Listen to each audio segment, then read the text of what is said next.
আসসালামু আলাইকুম। জানেন, মানুষের সবচেয়ে বড় সৌভাগ্য হল বাবা মাকে পাওয়া। কিন্তু অনেকেই রাগের মাথায় বা অবহেলায় তাদের কষ্ট দিয়ে ফেলে। আল্লাহ তাআলা কুরআনে বলেন, তোমরা তাদেরকে উফ পর্যন্ত বলো না এবং তাদের সাথে সম্মানজনক কথা বলো। সূরা আল ইসরা আয়াত ২৩।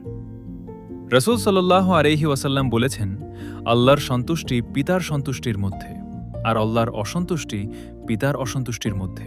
তিরমিজি। মনে রাখবেন, বাবা মায়ের দোয়া জীবন বদলে দিতে পারে।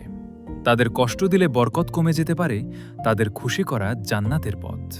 তাই আজই বাবা মায়ের কাছে ভালোভাবে কথা বলুন, তাদের জন্য দোয়া করুন এবং যদি কখনো কষ্ট দিয়ে থাকেন, ক্ষমা চেয়ে নিন, কারণ একদিন হয়তো তাদের আর কাছে পাবেন না।